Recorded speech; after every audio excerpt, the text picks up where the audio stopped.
नगर में भाजपा किसान मोर्चा की बैठक में शामिल होने मोर्चा के प्रदेश अध्यक्ष दर्शन सिंह सागर पहुंचे, जहां मोर्चा पदाधिकारी के साथ संगठनात्मक बैठक लेने के बाद वह सर्किट हाउस में पत्रकारों से रूबरू हुए। उन्होंने पत्रकारों से चर्चा करते हुए कहा कि केंद्र और राज्य सरकार की किसान हितैषी योजना का लाभ जमीनी स्तर तक कैसे किसानों को मिले, इसके लिए मोर्चा द्वारा चलाए जा रहे अभियान के तहत प्राकृतिक खेती से 75,000 किसानों को जोड़कर उन्हें खेती में फायदा पहुँचाने का काम किया जाएगा। साथ ही मोर्चा 25 लाख नए सदस्य जोड़कर भाजपा को ताकत देते हुए प्रदेश में किसानों के सहयोग से सरकार भी बने इसका प्रयास करेगी। उन्होंने कांग्रेस सरकार की नीतियों के कारण ही किसानों की स्थिति कमजोर होने की बात कही। साथ ही भाजपा सरकार में किसानों के हित में बनाई जा रही नीतियों के कारण आत्मनिर्भर किसान, खुशी किसान की परिकल्पना मूल रूप लेने की बात कही। हालांकि कर्ज माफी और किसान बिल को लेकर हुए आंदोलन में शहादत देने वाले किसानों के कुछ मीडिया के तीखे सवालों पर बड़ी चतुराई से गोलमोल जवाब देते हुए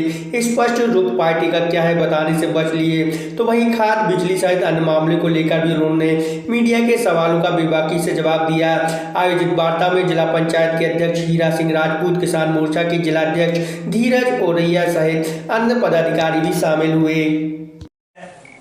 भारतीय जनता पार्टी की जो किसान हितैषी केंद्र की और राज्य की योजना है, इन योजनाओं को किसान मोर्चा कैसे नीचे जमीन तक ले जाए,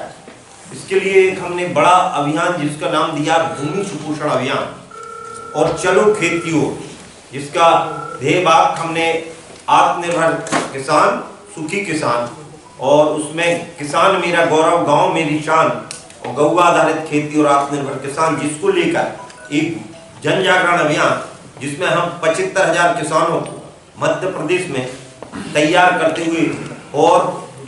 उनको 75,000 एकड़ में प्राकृतिक खेती करवाने का काम किसान मोर्चा की ओर से होगा। और प्रत्यक्ष तौर पर हम भारतीय जनता पार्टी से किसान मोर्चा 25 लाख नए कार्यकर्ता जोड़कर और आगामी चुनाव जिनमें 230 विधानसभाएं पूरे मध्य प्रदेश में है, उसमें से 170 विधानसभाएं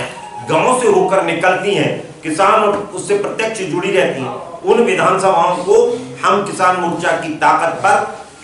भारतीय जनता पार्टी की झोली में डालने का काम करेंगे। और साथ में हम अपने विचार को, चूंकि ये विचार साधारण विचार नहीं, हमारा विचार पुरातन समय से चला आ रहा। कांग्रेस ने केवल गरीबी हटाओ का नारा दिया, किसान को बर्बाद जो जीडीपी में सबसे ज्यादा हिस्सेदारी हुआ करती, साक्ष्य यदि प्रमाणित देखेंगे हम तो 1947 में जब देश आजाद हुआ, हमारा 50 में जब पहली हमारी पंचवर्षीय योजना है, उस समय खेती किसानी की हिस्सेदारी 56% जीडीपी में हुआ करती, जिसमें कांग्रेस ने विजन 2020 जारी किया और उसको 6% तक समेटने का उन्होंने लक्ष्य लिया, जिसके कारण मेरा किसान पहले जो प्लस में हुआ करता था, जो भारत सोने की चिड़िया कहलाता था, वो किसान और गांव की ताकत पे कहलाता था। उस गांव के साथ कुठाराघात करने का काम किसी ने किया तो पंडित जवाहरलाल नेहरू, जिन्होंने पहली बार अपने भाषण में जब उन्होंने एक भाषण आर्थिक नीतियों पर दिया तो कहा इस देश का विकास उद्योगों के माध्यम से ही संभव। हम उद्योगों के विरोधी नहीं, लेकिन उन्होंने किसानों की लाश पर रोटी सेकी और किसान खेती से दूर हो गए। मैं नहीं कह रहा, डॉक्टर अब्दुल कलाम का वक्तव्य जब आप पढ़ोगे, उनको जब आप उनकी ऑटोबायोग्राफी पढ़ोगे तो उसमें उन्होंने कहा है कि कोई भी भारत का किसान का बेटा किसान नहीं बनना चाह रहा, उसको दोबारा खेत से लौटेगा, क्योंकि हर चीज, क्योंकि